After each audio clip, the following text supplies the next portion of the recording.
Welcome to Leading Minds Revealed, the podcast that pulls back the curtain on how today's top leaders harness the power of mindfulness to conquer the fast-paced, ever-changing world of business. In each episode, we sit down with C-suite executives and leaders who share their strategies for navigating rapid change with skill and clarity. Join us as we uncover the transformative mindsets that drive extraordinary leadership. These insights aren't found in business books, and they'll revolutionize the way you lead. And now, here's your host, Michael Apollo. Hello and welcome to another episode of Leading Minds Revealed. In this episode, we'll explore how leaders can transform the way they approach service, power, and resilience. You'll hear stories that reveal why humility can be a strength, how mindfulness can shift even the most high-pressure environments, and why building bridges across differences is essential in today's polarized world. Today's guest is someone whose journey embodies the shift from grit to grace, from force to service. He is a longtime friend of mine, an amazing person, and he served as a member of parliament in the UK for over 2 decades, known at one time as a fiery parliamentary figure, even labeled as a thug in the chamber. But over the years, his deep engagement with mindfulness, well-being, and service reshaped him into what colleagues would later call a mindful fellow. His stories about humility, service, cross-party cooperation, and the evolution of leadership in the face of adversity.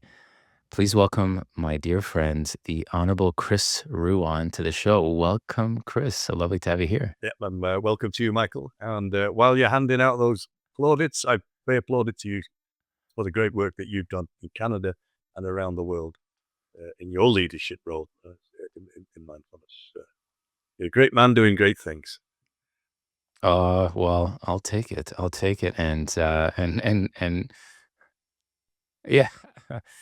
Well, it's wonderful to have you here. And before we dive in, I think I heard you were just outside for a few moments. How you doing? I'm doing fine. I'm making the most of this fine weather in Wales here now. It's perfect temperature for me in the low 20s, not too hot, not too cold.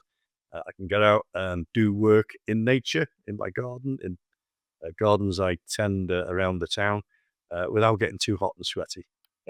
But it's also nice to counterbalance that with some intellectual rigor being questioned by one of the most foremost mindfulness advocates in Canada, indeed around the world. So I'm looking forward to it. Awesome. Awesome. Well, I'd love to start by asking, from being in a position of power and influence, what does power mean to you? And how has your relationship with leadership evolved over time? I think my interpretation of power is the ability to change things, and that's change things for good, and change things for not so good or for worse. Um, and I've been fortunate to be in a position, what some would say a position of power, as a member of Parliament, the United Kingdom Parliament. And I have hoped, I have used, in fact, I know I have used that power for good in my own community and for the nation and the world. But I did vote for Iraq, and on reflection, I regret that. If I had had my mindfulness practice then, I don't think I would have voted for it. So power for me is about the ability to do good or bad. And I think, well, I might be a bit biased, but I think I've led a good life and tried to do good in the world. I think it'll leave it a better place than when I found it. Hmm. And how about your relationship with leadership? How has that evolved over time? Well, perhaps if I explain my background, I've from a poor neighbourhood. My father was an Irish road worker. My mother was a cleaner and a dinner lady. My family on both sides, I'm British, Welsh, Irish extraction. My family on both sides were never rich. Both sides of my family, Welsh and Irish, were involved in politics. My Irish grandfather was involved for the struggle for independence in 1916. And his sons were involved in politics. My father was the only one that wasn't involved in politics. And on my Welsh side as well, my uncle was a long-time councillor, and my cousins are also involved in politics. So from a poor neighbourhood, lots of political involvement, representing the place I grew up in. So my attitude towards leadership, or authority, should I say, is a little bit problematic. We live in the I live in the United Kingdom, class-based society, and it doesn't go down well with me. My ancestors have suffered in the past, and that does sit with me. I've studied my genealogy. So I wouldn't say I was anti-authoritarian, but I have questions about it. I like to see authority and leadership exercised properly, with the main view on looking after people, uh, the people who haven't got much. I think I have a good Samaritan way of looking at leadership. You are there to serve. It has to be the intention to serve. So that's my background, and that's the outlook, my own local outlook and my world outlook. Power leadership is about serving for the betterment of humanity. And those who put themselves in positions of power for their own purpose, for their own benefit, are not ones I would show too much respect for. It's really interesting. Daniel Goleman, he outlines, he's done such incredible work with advancing emotional intelligence and this concept of emotional intelligence, and he's studied leadership qualities, and he shared in one HBR article these sort of 7 traits of leaders, of effective leaders, and one of them he listed as authoritarian leader. So it's a leader that sort of comes in with more of a command and control type of approach, and then these other leadership attributes like democratic leader and empathetic leader, and it's really interesting to hear from you this from a societal perspective, the damage or the impact that these different leadership styles can have, right? And how you can experience firsthand when you experience firsthand what authoritarian leadership feels like, and what that looks like, versus a leader as one who serves for the benefit of others and the greater good. Maybe you could, compare and contrast. In some cases, Dan Goleman would say that while authoritarian leadership is needed in certain instances, but it can lead a path of cultural destruction. And what are your thoughts on that? Yeah, I think my preferred style, if I could use my hands in, not hierarchical, but lower hierarchical, more of a democratic way of decision making. But I would agree with that assessment. I studied history in college, and some of the greatest leaders have stepped up in times of need where authoritarian leadership was necessary. And I'm thinking of Churchill there. I'm Labour. He was a Conservative Prime Minister, who up until the point he became Prime Minister during the war, I would have questioned his record. But as a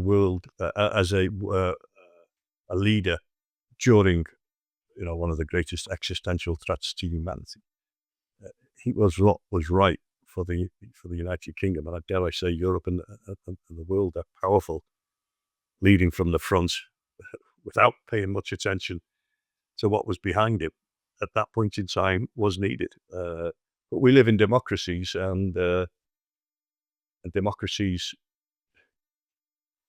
need to be democratic.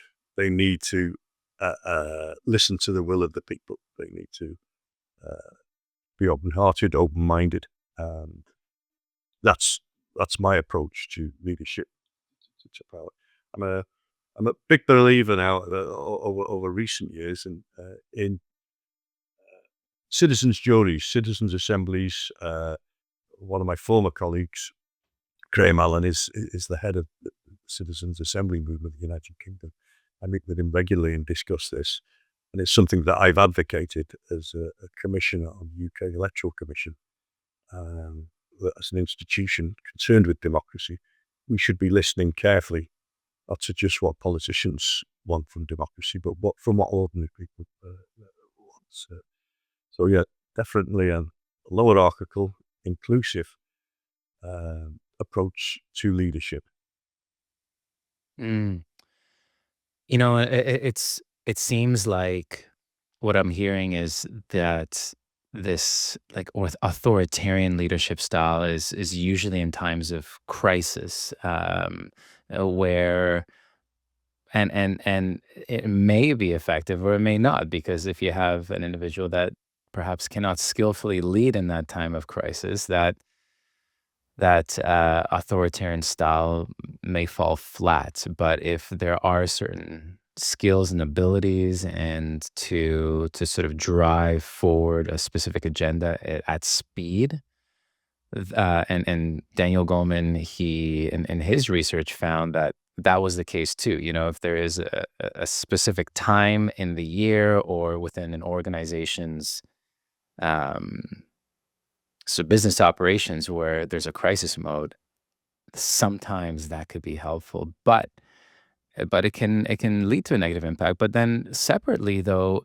when we're not under threat, that there's a more of like a human focused type of leadership style. And I've been hearing that from a lot of guests, that other leaders that I've been, you know, having here on the podcast, talk about how it's so much more of that listening stance. It's so much more of a stance of really understanding who are the people in your organizations. Here, I'm hearing from you, who are your constituents, what are their needs, and how can we best support them. And um, from your perspective, what you know, in times of threat, is it what is the place of this human focused leadership, and or this more lower article, as you call it? How can that be helpful? Because now, right now, we're facing massive uncertainty, transformation, change. Um, what are the pros and cons between sort of the authoritarian and the lower article sort of supportive leadership's role during these times? I think it all comes down to ego, ego and intention. Uh, and in a democracy, uh, we have to have ego. I, well, politicians in this country stand for election every 4 or 5 years. And if they said, "Oh, I've done this, but I don't want to tell you about it," you have got to project yourself, your values, the values of your party. Um, so ego is needed. Um, but it's the intention behind that ego. And I questioned Mark Williams, Professor Mark Williams from Oxford University, who delivered the first lessons in the United Kingdom Parliament. He said, "What is the role of ego?" And he said, "It's the intention behind it. If the intention is for your ego to do good, then it could be a good thing. If your intention is to promote yourself on the shoulders of other people, to scrabble to the top and gain what you want by whatever means, then it is not not a good thing." So yeah, it's difficult, and some systems. I think it was Winston Churchill said that democracy is the worst form of government, except for all the others. And we live, well, largely, certainly in the West, in the democratic world. And I think democracies work best when they listen best, uh, when they are closer to the people. And then we are fortunate in this country. As I say, I'm a member, commissioner on the UK Electoral Commission. We still have a political system where a person that was born in a housing project, social housing, council house, can still can still be elected without £1 million, $1 million behind it. And that's something I really do value in our democracy. And it keeps you tethered to the people as well. If it keeps you, well, I try to be authentic. Uh, because if you get too far too fast and you look down on people, certainly in the area that my country, Wales, and the town I come from, you wouldn't be viewed as a good person. To temper that ego, to have good intention, to believe in what you do, to look after the poorest in society, has been my political philosophy. Family upbringing. It's been my religious upbringing. Yeah, and it's interesting. You've gone through your own evolution as well, and you were mentioning that you've really embraced and I know have done some incredible work in advancing the research of mindfulness and the application of it in healthcare, education, and government, not only in the UK but around the world. And you've shared a number of times in previous discussions, and I've heard that it's played a pivotal role in reshaping perhaps or influencing how you approach your work. And I introduced this at the beginning of this episode that you once had a reputation as a parliamentary thug. And so what was behind that? Where were you then? And maybe let's just sort of explore that for a little bit. And then how did that evolve? Well, I have again from my own background. I have been diagnosed by an ADHD, a person who lives with ADHD, whose father lives with ADHD, who has ADHD himself, who is impulsive. And 6 years ago, he said to me, "Chris, I think you've got it." And my wife was sat next to me, and she said, "That's it. That's it. That's what he's got." I don't think I have, because there are many tick lists, but the final box is, has it impaired your life? I don't feel impaired. So I have this tendency, though. Some have described it as when I sat on the backbenches as an MP, it was like sitting next to a verbal hand grenade. I'd throw things out quickly. Other people said I had political Tourette's, but I could focus in on what a person was saying, and sometimes I'd know what they were going to say before they actually finished it, which would give me a microsecond to throw something out and make people laugh.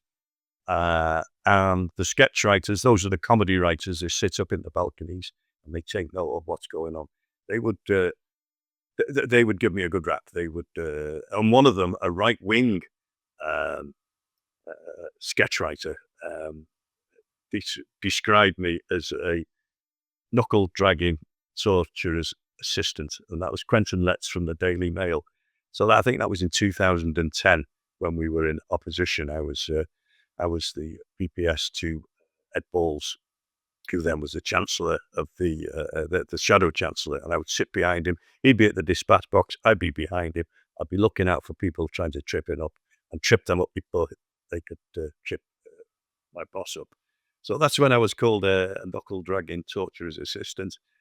It was never personal, it was never nasty, and it even got me some bonhomie with the opposition when if somebody was too pompous, and I'd debug them. So that's and I've been like that all of my life, just one for a quick laugh. Sometimes a cheap laugh, hopefully, sometimes an intelligent laugh.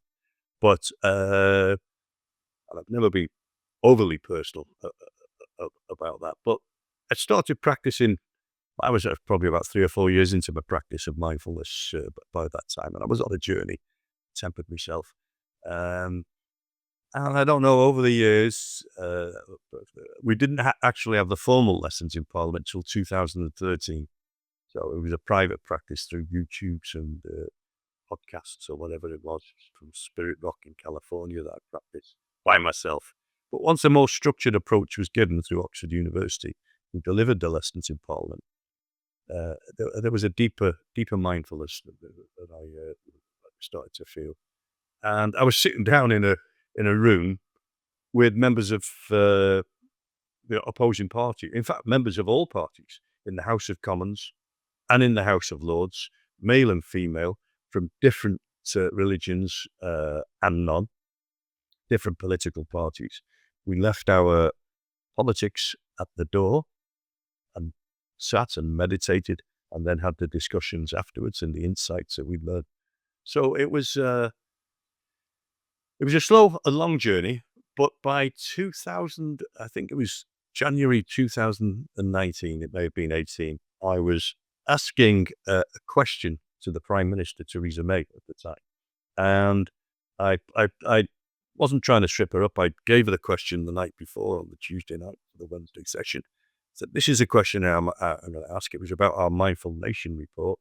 I gave her a copy of the Mindful Nation report. And I asked the question, and it was quite insightful because when she answered, she said that her secretary, who accompanies her to advice surgeries in a constituency, were sat opposite a constituent that had come to lobby her about mindfulness. And her assistant said, "Oh, I've been on the Parliamentary mindfulness scheme." And so she was quite effusive about mindfulness. She paid respect to our Mindful Nation document. It was I thought, a good question and a great answer. And Speaker Berko, and I'm not sure if your people watching this will know Speaker Berko, but he's quite a chirpy character himself. He and always wants the last word. My question was asked, the answer was given, it was all finished. We should have gone on to the next question. He pops up from the Speaker's chair. He said, "The right honourable gentleman is indeed a mindful fellow," which was not always the case. And that was coming from a person who wasn't very mindful himself in his younger days. So I think he'd watched my trajectory. I came in the same year as him, 1997.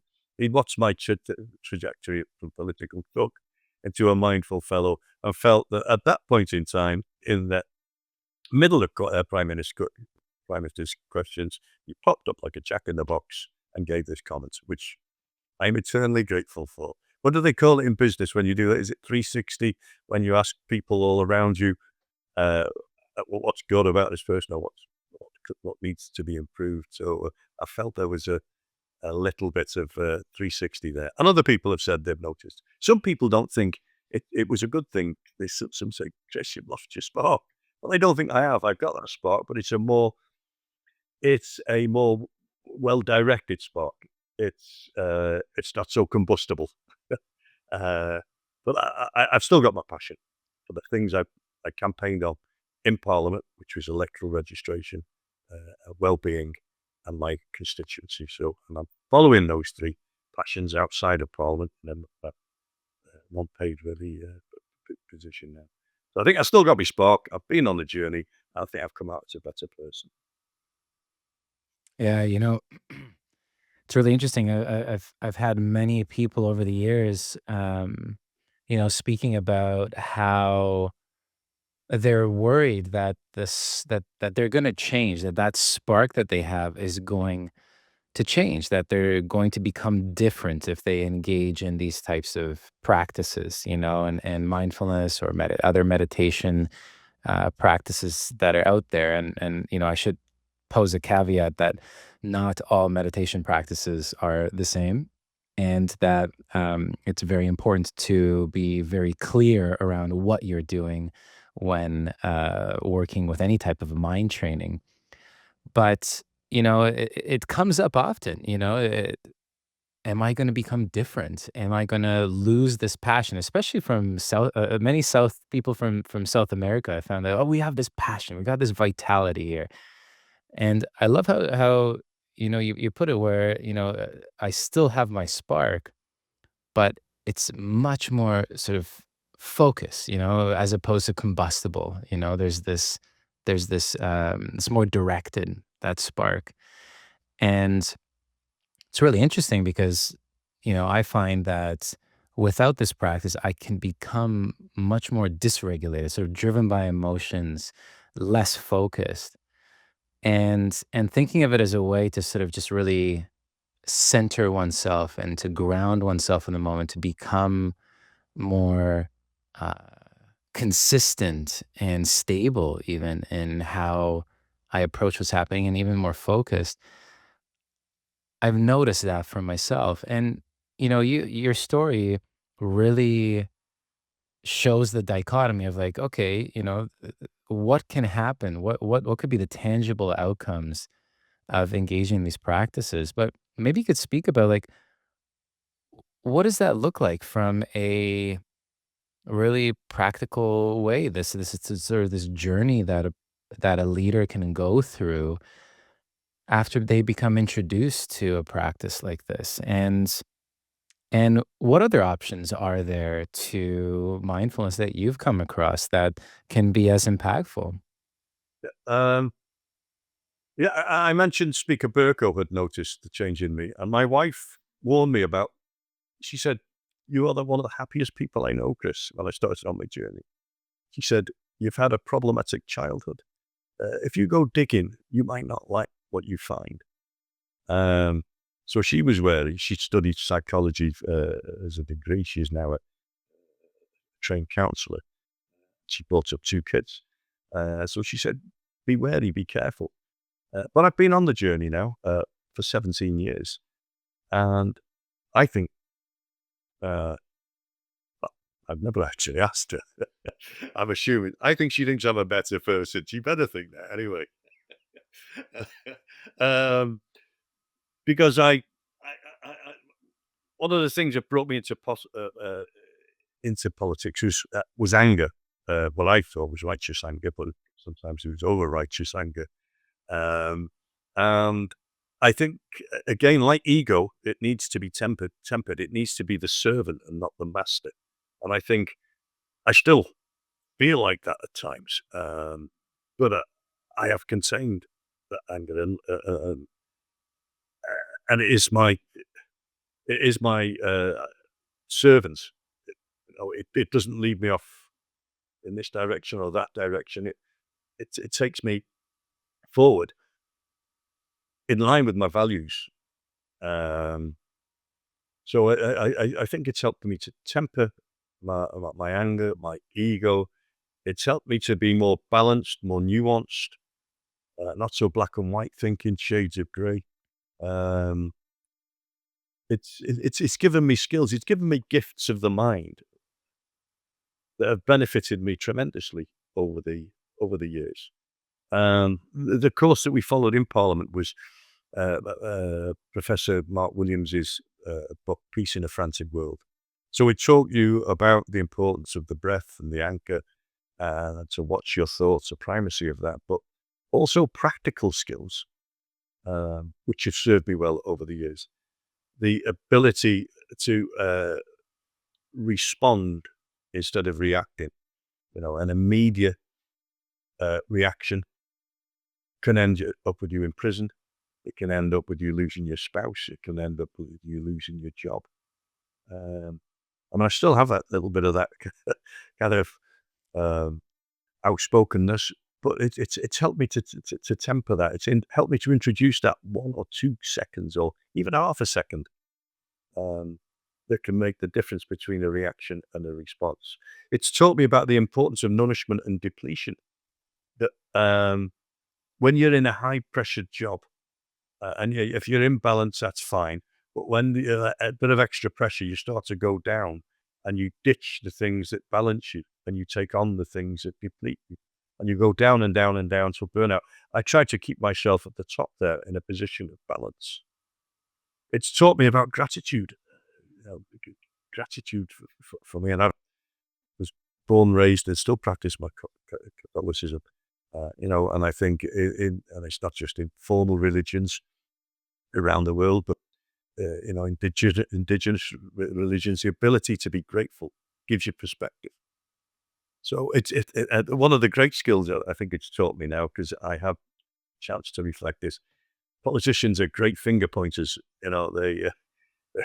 And I call it my hypocrisyometer. When I started to point those, or in the, more in politics, when I started to point the finger at politicians opposite, quite often it would come back to me and hit me between the eyes. Chris, don't point that finger because you said that 5 years ago.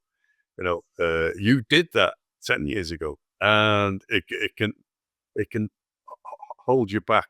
Um, it's taught me about silence. I and I think that was the original reason because I couldn't figure. I didn't come to mindfulness from stress. I didn't want to improve my performance. And when I reflect back now, I think it was silence. Blaise Pascal, the French mathematician and philosopher, said, and I paraphrase because I can never get it all right. Most of the badness that has come to humanity is because individuals can't sit in a room by themselves. And I think that's one of the great gifts of the mind that I have received from mindfulness over the years. So yeah, it's changed me in dramatic ways and not so dramatic ways. It's been a long journey, and I'm still on that journey. Still on that journey. Um, I go to bed at 9. I get up at 5. I sit here in the winter. It's in my front room. There's a log fire. In the summer, I go to the conservatory. After 3 hours, I'm by myself. I meditate. I go for a walk around the garden in the summer with a cup of tea. I notice things. I do mindful movement. I read spiritual books. I read poetry. And, they call it the golden hours. And to me, they're probably platinum hours. They're fantastic. That 3 hours to stay calibrated, to stay balanced, sets me up for the day. Yeah, thank you so much for sharing that. I think I always find it such a helpful reminder for me to remember how important those practices in terms of nourishing ourselves are, especially if we are in high pressure situations where there is massive transformation, change, uncertainty. And, as a leader myself, constant new initiatives, projects, strategy is changing. There's organizational realities, operational realities, and pressures, people pressures. If I don't take care of myself, it's a ripple effect, and I think that downward spiral. When things become more and more intense, we start getting rid of those things that nourish us and take on more of these things that perhaps can deplete us, and to the point of burnout. And then people go through a massive reset. I've had those. I've had a number of those. And it's really interesting, the political system, being in a leadership role in politics, my hat goes off to what you and other politicians have to endure, because you go through these cycles where you almost have to, in a sense, reestablish yourself in a leadership position, and your position can be completely taken away, and then you can come right back in. And I know that and then it's taken away, and you need to be ready for that. And I know that has happened for you, right? Just like all other politicians. So, with so many people now and so many leaders facing uncertainty and transformation and massive change, especially with this, as technology, geopolitical shifts are happening, et cetera. How has mindfulness supported you during these moments of uncertainty and loss? How can it practically support people through this time, and how has it supported you? Well, as I say, doing a structured course with Peace in the Frantic World, with those 8 lessons on breaking habits, gratitude, nourishment, depletion, reaction, and response. Those were gifts that were given to me that I practiced. And when I lost my seat twice in 4 years, in 2015 and in 2019. People had spoken. We live in a democracy. So that and when I look back at those gifts I had been given, some stood out more than others.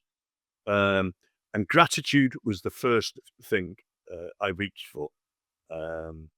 It was an unexpected loss. In 2015, I think Labour only lost 8 seats, and I was one of them because the Welsh government, the Welsh MP, they were going to close down a mother and baby unit. They didn't do it in the end, but I think that was the primary reason I lost my seat. 2019, I knew I was going to lose. So this was 2015 was more of a shock for me. But the first thing I reached for was my gratitude diary to say, Chris, you've lost your job. 1 minute you can question ministers, prime ministers, you can write on Parliamentary headed note paper, get answers, get actions. The next minute you're unemployed. You've gone from up here to down there. But then I reached for my gratitude diary. All the positives I've got: a loving family, a loving community, a financial security, health, interests. Dennis Healy, a great Labour veteran, said an MP must have a hinterland. They must have something beyond politics. So when politics goes, there's something to rely on. And I had developed the hinterland in well-being, in electoral administration, so on. So, yeah, it was a big shock, especially in 2015. Gratitude helped me to rebalance. And there were other gifts as well, being connected to myself. And I've been working on that for all of my life, because that relationship with yourself is foundational. It's what all of the relationships with your spouse, with your children, friends, with your family, with the community, with the planet, dare I say, with the universe. I was working on that. Mindfulness has helped me out. I had a spiritual practice all of my life. Mindfulness helped me to hone that and give me additional tools and skills, so that when it dropped off the cliff, I ended up bouncing back. In fact, John Kabat-Zinn gave me a word of advice in 2013. He said, at a conference in Bangor University's mindfulness department, he said, work on your parachute, Chris, before you need to open it. And after I lost in 2015, he sent me an email, lovely email, thanking me for what I'd done in Parliament. And he said, how are you getting on? I said, John, I've been working on my parachute. I pulled it, it opened, and it worked. Thanks for the advice. I think it's just so important from a resilience perspective, for other leaders to understand that we need to work on that parachute, and we need to, be able to pack it. You need to know that you have a parachute. You need to understand how it works, and that acts as a supportive tool when everything changes, and we're dealing with more and more change than ever right now. The research is pointing to that, more information than we've had to deal with ever before. I think there's a statistic that, in the span of a month, we are generating more information than historically has ever been created, or coming to that point in time, especially right now with AI. And so, that feeling of overwhelm and these moments of being completely rocked by situations and changes, I think are becoming more and more commonplace. I think there's more opportunity to have these life altering experiences. And if we don't have that parachute to pull in those times, we're setting ourselves up for a really interesting ride. When you think about resilience from a leadership perspective, you know, what what have you learned that other leaders today might take to heart, might want to take to heart? About resilience, or wider than that?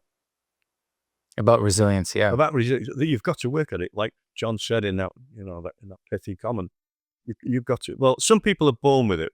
They don't give a damn. what people think about them. They don't give a damn about models or whatever. Perhaps narcissistic tendencies, and there's a lot of that about in politics around the world at the moment. But so, if you want to be like that, all well and good. But if you have a look at the existential threats posed, and you've mentioned AI, there's climate change, there's massive public health, obesity that's happening. The shift of whole peoples or whole nations because of climate change, migration issues. These and the issues that they cause on the receiving nations is there's a speeded up world that will have. So you got all of these threats on mankind. So it's not just about pulling the parachute in case one of those affects you personally, but in positions of leadership, we need people who can deal with those threats from a centered position, from a position of stability and equanimity and balance, not with people whose minds are going flip-flopping backwards and forwards. That's the way I think. Anyway, that those people, those leaders, whether they be in business or politics or society, need to be operating from a position of equanimity and balance. And that it's not the only way but mindfulness can help in that. And Jack Cornfield came to Parliament, I think it's 2018 when I got back in 2017 to 19, I was back in Parliament, and he came and he did a lovely exercise. We sat in an oak-panelled select committee room, about 20 MPs there together, and he stilled us. And he says, think of an issue that's really worrying you, either personal or professional, in your country or in the world. And then think about a person that you admire from the past or the present. Think about that. So we thought about that person. What advice would that person give to you? And lots of people, when we shared our thoughts afterwards, Martin Luther King, JFK, Gandhi, Nelson Mandela. And where are those heroes today? They seem ever more in the past. Those people that that led their lives, and each one of those was flawed in their own way, but the essence of them was sprouting from goodness. So I believe that mindfulness can help inculcate some of those assets, some of those outlooks that those great leaders had, but it takes time for you to communicate with yourself on that. And that's where the Blaise Pascal quote comes in. A time of silence, a time of reflection, a time of contemplation, a time to still yourself so that you don't react, you respond. Yeah, and so what gets in the way? Like, if you mentioned that finding that time of silence, the time of stillness, that ability to take that perspective and to reflect. Like, what is it that is the barrier to entry? From your experience for a number of leaders, like why? Life gets in the way. You have commitments, you have overcommitments. It's, as a politician, I had politicians today in the election can have 75,000 bosses, 75,000 constituents who vote for them every 4 or 5 years. They have commitments to their wife or their spouse and their child. They have commitments to their constituency. They have commitments to the country. They have commitments to the planet. And quite often they're not always aligned. And they're pulling and tugging in different ways. They're watched over by the media, by the social media. They can be torn apart in the social media pylon. They can be humiliated. So there's all of these pressures, stresses, and strains. And then, and I've seen MPs. I go into the House of Commons quite regularly now, with my work for the Electoral Commission, and I can see people distracted. They can't sit down. They can't sit still. So life gets in the way, but you have got to create that that space. We, have I got it here? We produced this book, the Mindfulness Initiative that I work for, produced this book, I think 3 years ago. Some great comments from uh, politicians who've been on the course. And one of the comments, I think it was from Lord Ellen Howarth, says, the mindfulness practice in Parliament creates an oasis. And that's what you need in life. If you can get it in group form, I think that's fantastic. But you also need it in personal form, or Blaise Pascal, that that period of stillness, of silence. So, yeah, and that's the conundrum. Life gets in the way and puts the pressure on where you have no space.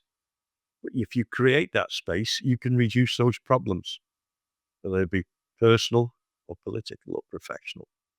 Um, and it's the creating of that space. And that's why it's only over the past 4 or 5 years I've been getting up at 5 o'clock in the morning to to soak up those golden hours. Mm. Yeah, it's really interesting. I like, oh, well, the level of distraction that we face in our lives, with all these different stakeholders that we are beholden to.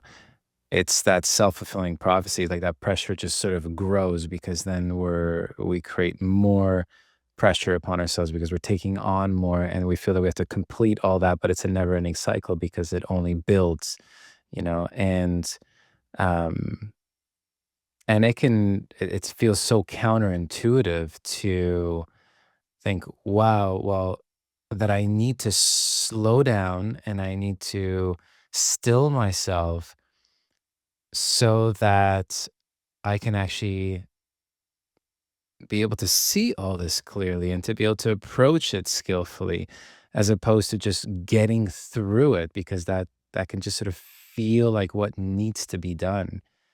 And yet when we do take that moment to still ourselves and to practice that awareness and really harmonize all these things that we're holding, that we can actually tend to it in a more skillful type of way. Some people go through that and they go on a mindfulness course, and some people, because of burnout, come to it, come to mindfulness, and they go on it, and it can be completely life life changing. I mean, they're asking the basic questions. There's that saying that I think there's an American that came up with it. We are conditioned. Our education system is conditioned to, well, pegs or cogs in the economic wheel. We study until we get to university, and we get out there, and we get on that treadmill. And the saying was, I think we spend money we haven't got on goods we don't need to impress people we don't like, because that's the way advertising, social media, peer pressure, society judges us. And mindfulness for some has actually got them off the wheel or slowing down on the wheel. And I think we do need to ask ourselves, if you look at the world's great religions, in the Catholic Church, you have the Angelus at 12 and 6, 2 times a day. You stop and you think. I think in Islam, they pray 5 times a day at set period. They have Ramadan um, where they can fast, and we have Lent. So there are periods and times for reflection, for pause. The holy days, on Friday, I think, Saturday and Sunday for the Abrahamic religions. And it's having those times. And many people, especially in the West, have thrown out all of this, all of the spiritual practices, the faith practices. And I can understand why, and I've been tempted myself in the past. Bad things have been done in the name of organized religions, but there is goodness in there as well. And those periods of time for reflection, to ask those basic questions: why am I on this trip? Why am I behaving like this? Why haven't I attended to this? Um, there's, and again, mindfulness for me has given me those gifts, and I continue to use them. Mm. You know, another thing that comes up quite a bit, and you mentioned that, you've had a bit of a challenging upbringing. And, you know, a thing that comes up quite often is like, well, this is who I am. This is, I've been wired this way. Um, and it's not going to change. Right. And, you mentioned that you went through your own journey. Um, How like, what are we learning about now around what is possible in that process of maybe dealing with some of the things that we've, have experienced in our past that may be influencing how we are now? It could be influencing how we communicate with others, how we approach, relationships, uh, decisions that we make as leaders, or even in our personal lives. Yeah. Uh, yeah, I mean, I don't want to overcomplicate my, perhaps I was too negative about my upbringing. I had a loving mother. I had 4 siblings. There were 5 of us. I was uh, a large extended family with 40 odd cousins in Wales and 25 more in Ireland. I was from a community, even though it was poor, everybody was on almost the same level. So you didn't know that you were poor. I didn't know that I was poor until I grew up, because everybody else was in the same boat. So, and that's giving that sense of connectedness, of community, of family, of ancestors, of place. Those are fantastic skills, which overcome the negatives of violence and what have you. So, yeah, I don't want to paint it too negatively, but yeah, and for me, I think one of the biggest lessons is that it's a journey that we're on, and even when you go to a mindfulness lesson at the age, 6 to 8 weeks, you're not going to go in there and be given the key to enlightenment. Um, it, it's a journey, and it's a lifelong journey, and if you pay attention to yourself, if you have periods of reflection, of stillness, if you are, if you follow a way, a path, a light, whether it be through formal religion or through nature or through humanism, uh, if you've got a guiding star, a north star, which you can follow, that when you get your ups and your downs, you're thrown off course, you're this way and that way, at least you've got something to follow.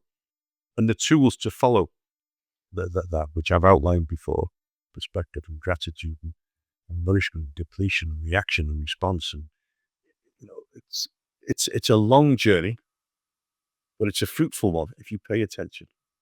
If you Benjamin Franklin, my favorite American, probably my favorite person of all time, he had 13 values, and he developed this, I think, when he was 21. 13 virtues that he wanted to follow. And he drew a matrix, and he would practice them on a daily basis and on a weekly basis. And he practiced it all of his life till he died at the age of 78. And I think that's the scale of it. You know, this is we are artists, we are creatives. Our life is an art form. We have as much power in our hands as as a painter does in a brush, with his brush strokes or her brush strokes, or a sculptor does when creating the statue. And um, you know, and we can improve our style. We can, and mindfulness can give us those tools to improve our life as we go along, so that we're ready to meet our maker, or pop our clogs, or whatever you believe in. That you can look back and think, I'm not sure if it was Mary Oliver, one wild and hectic life, or whatever, that you've lived it to the full, you've done your best, you've tried to do good in the world, and you've been on that journey, and you can get to the end and say, that was a great journey, and be ready to face the next phase, whatever that may be. Mm.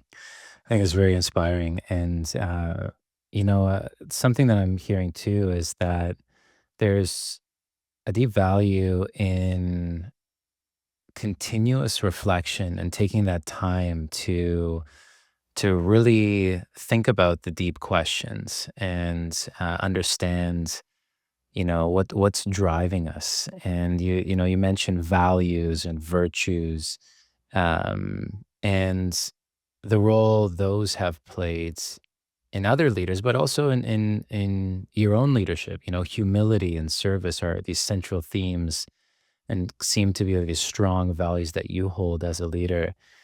How do values in general, like what role do they play? And is that something that you actively think about, reflect on, similar to, the story you just shared, that where there's like a matrix that's followed, or is this something that just sort of naturally shows up? And how does this sort of influence, um, your relationships with colleagues and opponents alike? Like when you sort of live these values of humility and service.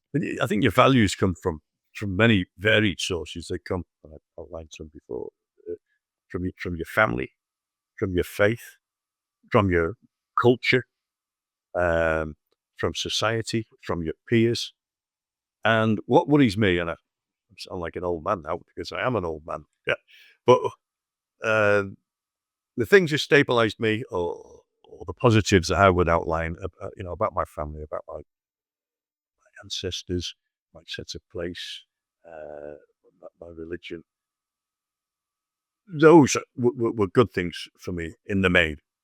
Well, each one had was problematic, but in the main.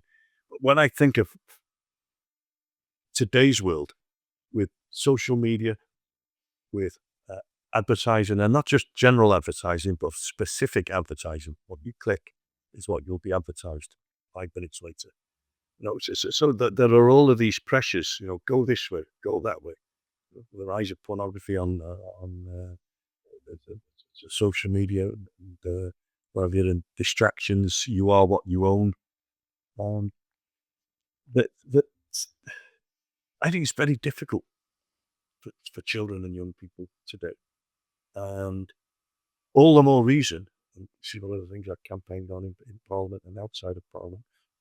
That why but mindfulness is not just important for leaders who hope to make it to the top, or who are at the top, but to teach mindfulness in schools from the age of 300s. I've even attended a lesson in Bang University for mindfulness and pregnant mothers, and even the biggest cause of a low birth weight baby below 5 pounds is maternal stress. And whether that be the stress itself on the baby, or the mother taking relief from that stress through alcohol, tobacco, drugs, or whatever. But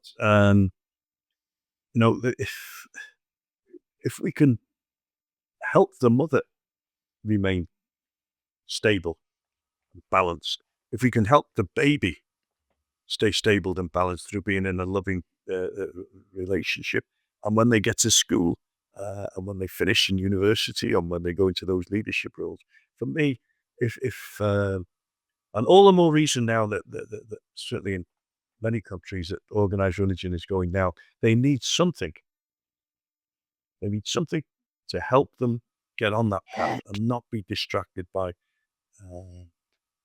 by social media or advertising. And all of that is going to be put on steroids with the advent of artificial intelligence. So that ability to gain that equanimity, that balance, that perspective is even more necessary today than it was in the past, I think, because of these distractors. Mm. And here I'm in Canada, and you're in the UK, part of the Commonwealth here. One of the things that is very evident to my neighbors down south in the US is that reality in today's world of just massive polarization. And you mentioned, the role of AI and social media and these pressures that it puts on people's minds, especially youth.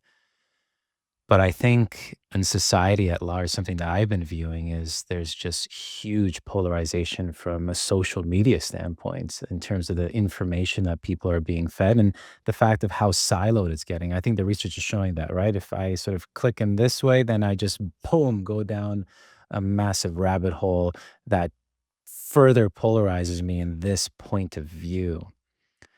And so, what lessons can be drawn from your experience in politics in building cross party cooperation, bridging that polarization?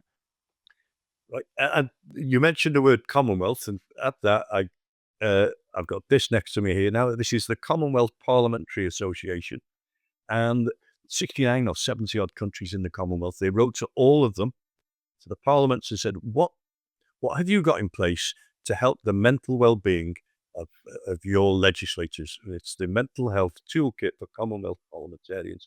38 countries got back saying, we do this for our politicians. 2 countries got back and said, we have introduced mindfulness in our parliaments. And those countries were the UK and Canada. So, I'm not saying mindfulness will bring back the age of Aquarius or be peace and love. Uh, will break out. And on our course in Parliament, 400 politicians, that's from the House of Commons and the House of Lords, and 1,000 members of staff have participated in the course over the past, since 2013, over the past 12 years. And so, and bearing in mind, we've had hundreds of politicians leave at various points. So it sounds a lot, but over time, but there is a substantial number of people who have been on the course and are still there, members of staff too. And I think, again, the other document I mentioned here, the Mindfulness Initiative document, capturing those viewpoints, people of all political parties have said mindfulness has had a beneficial impact on them. People I would have, when I entered politics as an angry youngish man, when I was 38, all those years ago, I would have viewed as my class enemies. And over the years, I have come to see those as people, as ordinary human beings who've had their own trajectory, have had their own history. But in essence, most politicians come into politics because they want to improve the world. They want to improve their locality and they want to improve the world. And I think you have to give people respect for that. And again, the ability to sit down in a room in silence with people from different political persuasions, different religions, is a gift in itself. Leaving your political baggage at the door, um, and appreciating and sharing your vulnerabilities, showing your vulnerabilities to talk about, uh, you know, child neglect or violence or alcoholism in front of your political enemies shows great vulnerability. And it's hard to meditate as we did on a Tuesday night at 5:30 together, cross party, and then go into the House of Commons chamber for Prime Minister's question time, the bear pit, on a Wednesday morning, and be nasty to that person that you've been meditating with. Uh, I mentioned before, it teaches you about the shades of grey, the nuances. That certainty that I had in youth has been fractured, and rightly fractured as well. It's made me a better person to appreciate the nuances of life, of politics.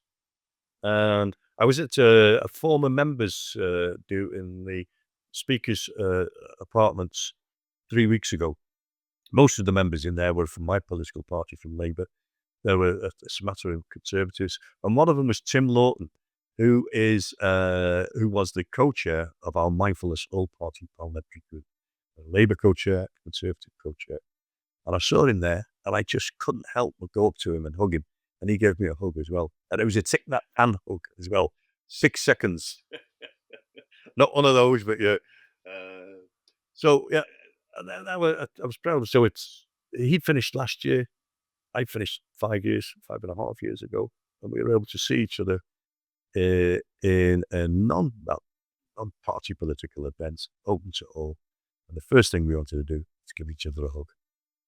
And at one time, you would have been my sworn enemy.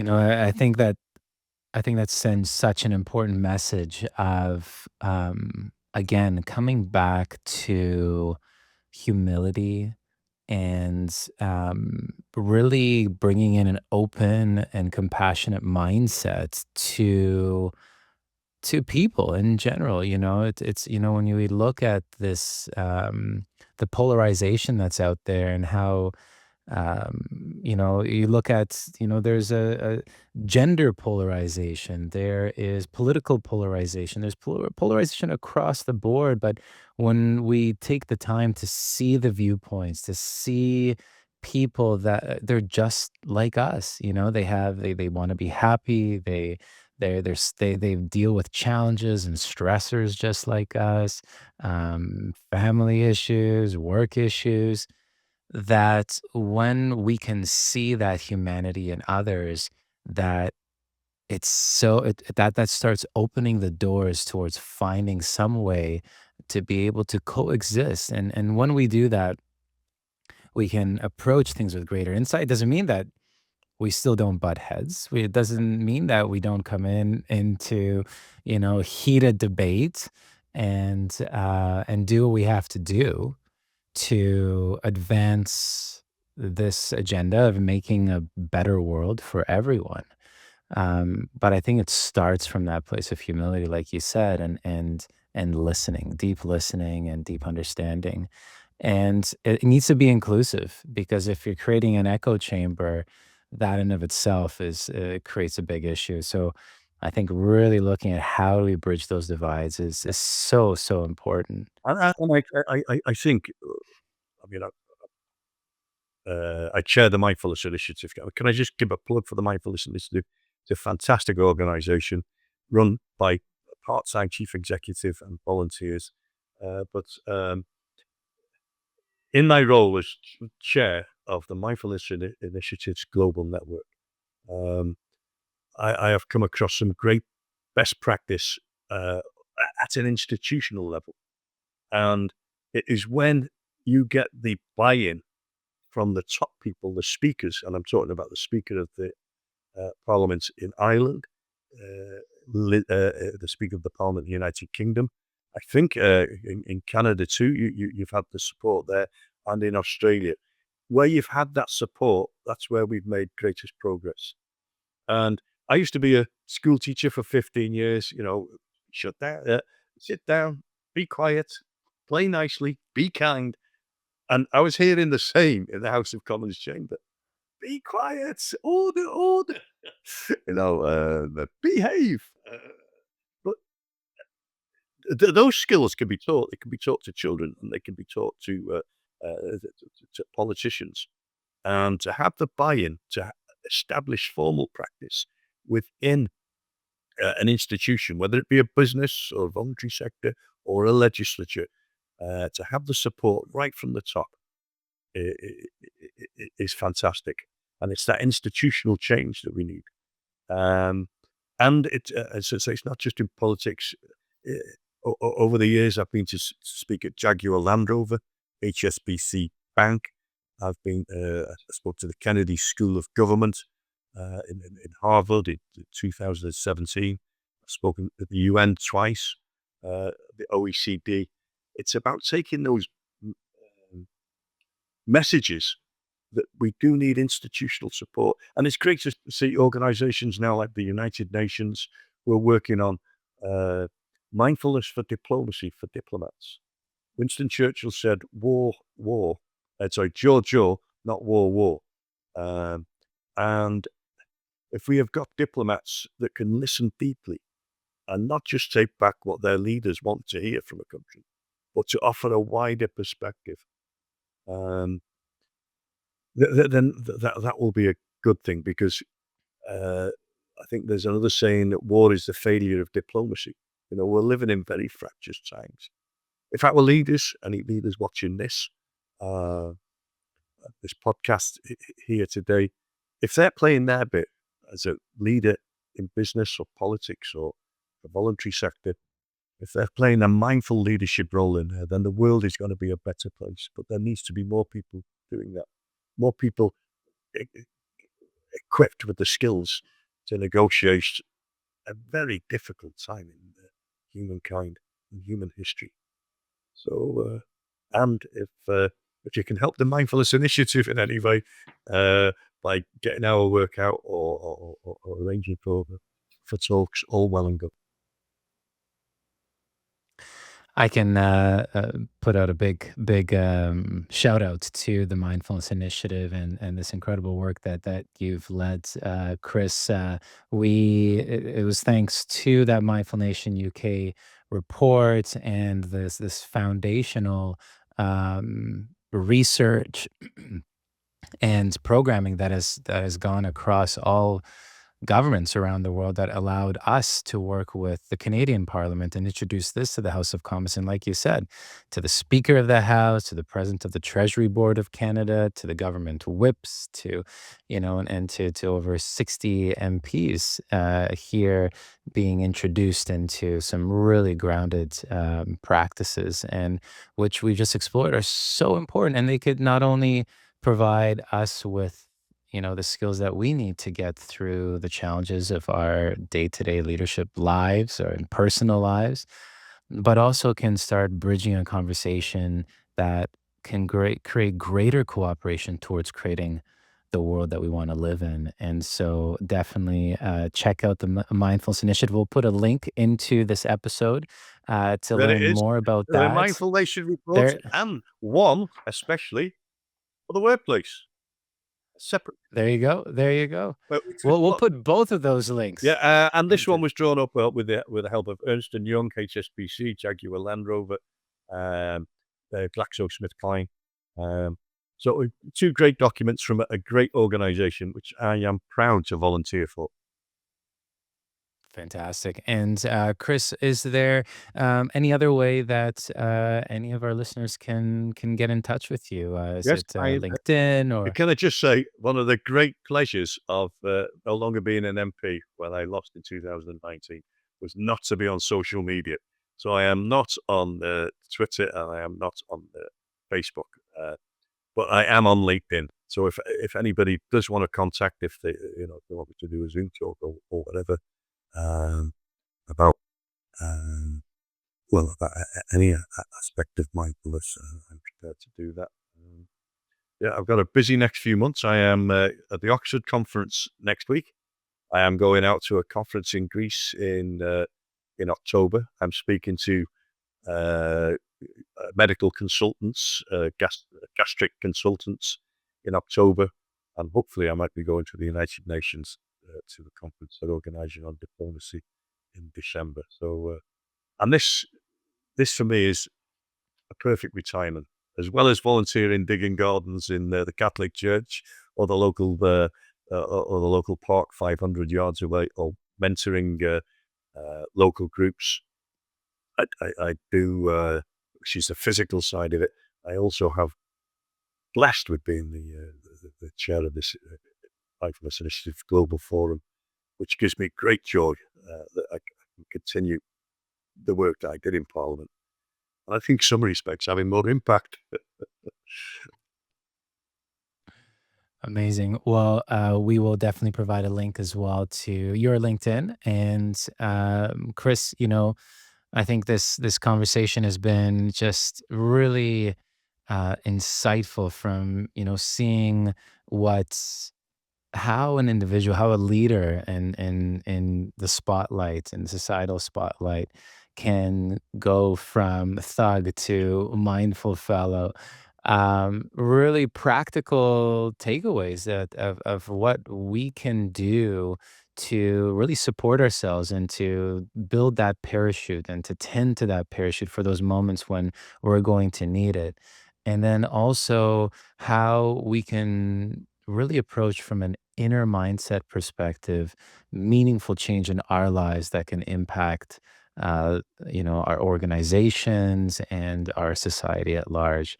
And so, with that, just thank you so much for joining us. Well, you're welcome. Thank you very much, Michael. And thank you to our listeners for joining us in this episode of Leading Minds Revealed. Look forward to seeing you at the next one. Bye. Leading Minds Revealed podcast requires more than a conversation. It takes action, research, and collective wisdom.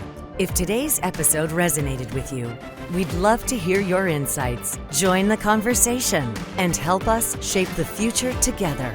We'll be back with more stories, strategies, and real-world solutions that are making a difference for everyone. In the meantime, be sure to subscribe, rate, write a review, and share it with someone you think would benefit from it too. Thanks for listening, and see you on the next episode.